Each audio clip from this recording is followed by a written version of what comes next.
Today we are going to discuss or solve political science 12th class, a sample paper that is issued by the Director of Education of Delhi. We are going to discuss or solve 12 MCQs that is very important for the purpose of the point of view of exam. So let's start. We are taking the question one by one and find out the right answer with the description discussion about the question and other question that will be come in the exam. Let's start. पहला प्रश्न देखिए,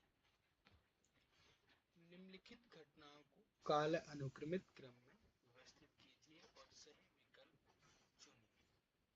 देखिए, जब भी ऐसा प्रश्न आपके लिए आएगा जो आपको क्रोनोलॉजिकली लगाना पड़ेगा, तो उसके लिए सबसे जरूरी चीज ये है कि आप उनके नियमों के उनके डेट्स, उन जो इंसिडेंट्स हैं, जो इवेंट्स हैं, उनकी डेट्स आपको पता होनी चाहिए।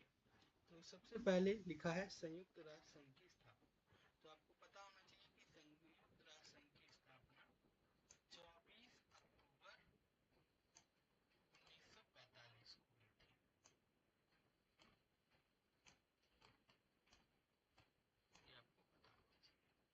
दूसरा, प्रथम विश्व युद्ध जो है फर्स्ट वर्ल्ड वॉर 1914 से लेकर 1918 तक हुआ था। और तीसरा ऑप्शन है द्वितीय विश्व युद्ध, आपको पता होना चाहिए कि 1939 से 1945 तक हुआ था।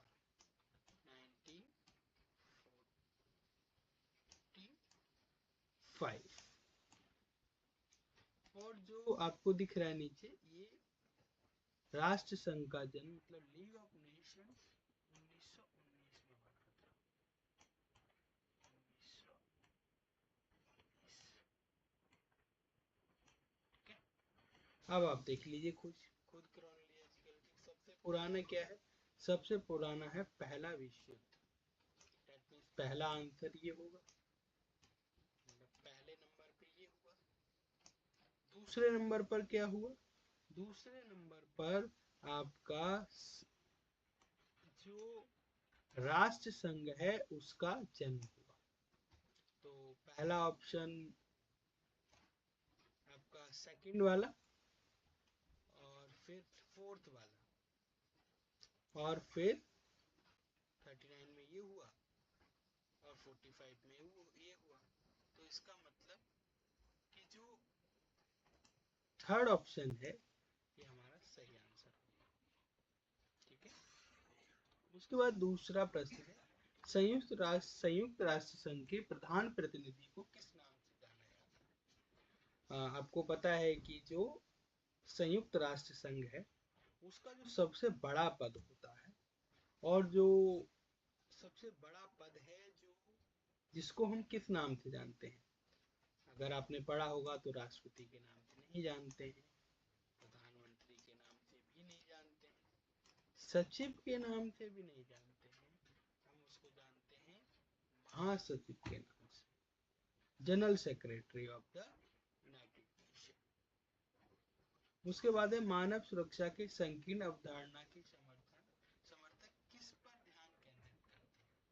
देखिए, सबसे पहले ये समझिए कि संकीर्ण अवधारणा क्या होती है। संकीर्ण माने छोटी अवधारणा, जिनका दायरा छोटा हो।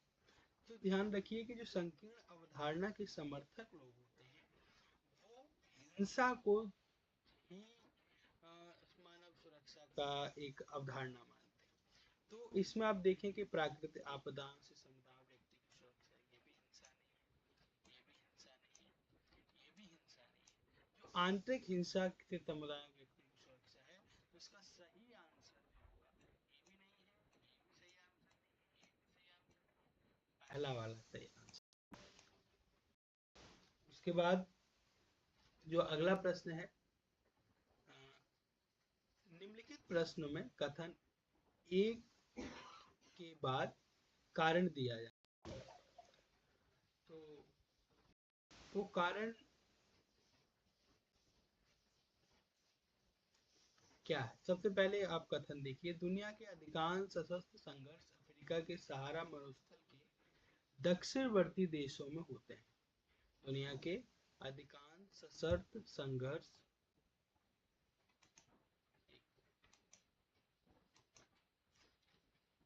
अधिकांश सशस्त्र संघर्ष दुनिया के सहारा मरुस्थल के दक्षिणवर्ती देशों में होते हैं। ये कथन है। इसका कारण क्या है? ये विश्व का सबसे करीब क्षेत्र है।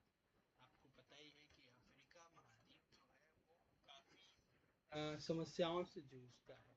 तो अगर हम दक्षिण अफ्रीका के दक्षिणवर्ती भारत की बात करें तो वहाँ पर करीबी तो है, करीबी उसका एक कारण है। वहाँ पर देखो हिंसा का करीब, लेकिन उसके कारण और भी चीजें हैं। वहाँ के राजाओं का कमजोर होना, वहाँ के राज्यों का सही से विभाजन न होना, ये सभी भी महत्वपूर्ण कारण है। तो इसमें कथन भी ठीक है, कारण भी ठीक है। तो इसका पहला उत्तर हो जाएगा कथन और कारण दोनों सही है। कारण सही, कथन की सही व्याख्या है। भारत की सुरक्षा रणनीति का पहला घटक को मजबूत करना है। तो भारत की सुरक्षा का पहला घटक क्या है? जनसंख्या तो कतई नहीं है, उसके बाद अर्थव्यवस्था भी नहीं है, विकास भी नहीं है। तो इसका सही आंसर है सैन्य क्षमता। नीचे दिए गए कथन, 11 सितंबर 2001 को अमेरिका पर आतंकवादियों ने हमला किया था। बात है भैया, यह हमला अलकायदा नामक आतंकवादी संगठन ने किया था। ठीक बात है। तो ये दोनों कथन सही है, एक और दो दोनों कथन सही है। सूची एक को सूची दो से मिलान कीजिए। देखो, इंडियन नेशनल आर्मी की स्थापना किसने की थी नेताजी सुभाष चंद्र बोस। भारत के प्रथम विदेश मंत्री कौन थे? जो हमारे देश के पहले प्रधानमंत्री थे वही विदेश मंत्री भी थे, वो थे पंडित जवाहरलाल नेहरू। तिब्बती आध्यात्मिक नेता जो भारत आए थे वो दलाई लामा थे। और ताशकंद समझौता के दौरान भारत के प्रधानमंत्री श्री लाल बहादुर शास्त्री जी थे। तो इस हिसाब से पहले का तीसरा हुआ और दूसरे का दूसरा हुआ, मतलब बी का दूसरा हुआ। पहले का ए का तीसरा, बी का दूसरा और सी का पहला और डी का चौथा। तो मतलब बी ऑप्शन हमारा सही होगा। 1960 में किन दो नेताओं ने सिंधु जल संधि पर हस्ताक्षर किए थे? सिंधु जल संधि पर हस्ताक्षर करने वाले, जो आपको पता है कि सिंधु नदी और भारत के बीच एक विवाद भी रहा, भारत और पाकिस्तान के बीच। तो भारत के प्रधानमंत्री जवाहरलाल नेहरू और वहाँ के जो सैन्य कमांडर थे या सेना के सबसे ऊंचे पद पर, वही सैन्य शासन वहाँ पे था, जनरल अयूब खान के बीच में ये हस्ताक्षर हुए थे, संधि हुई थी सिंधु के जल के बंटवारे को लेकर, उसके विभाजन को लेकर। 1989 की राष्ट्रीय मोर्चा सरकार के दौरान भारत के प्रधानमंत्री कौन थे? राष्ट्रीय मोर्चा की सरकार की बात हो रही है। ध्यान रखना कि 1989 में दो प्रधानमंत्री रहे हैं।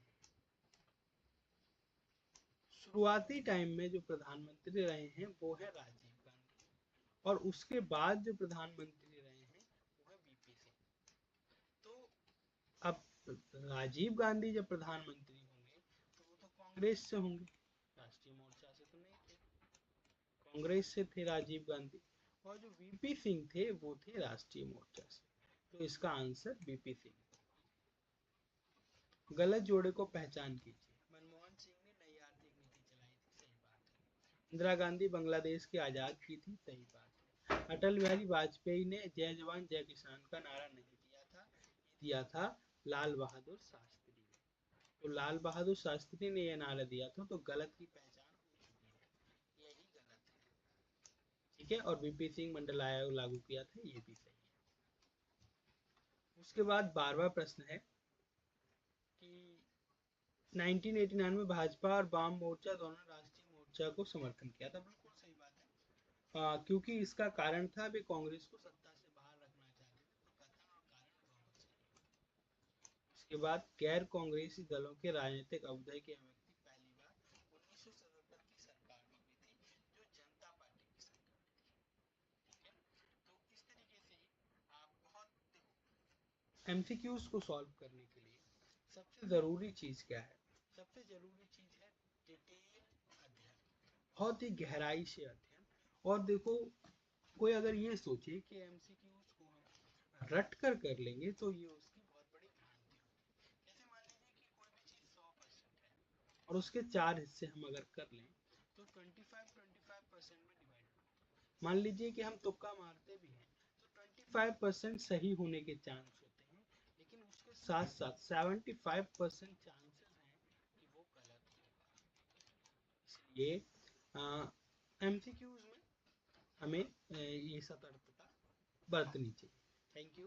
आगे और भी पेपर्स के साथ हम मिलेंगे जिससे कि आप अपनी तैयारी को और बेहतर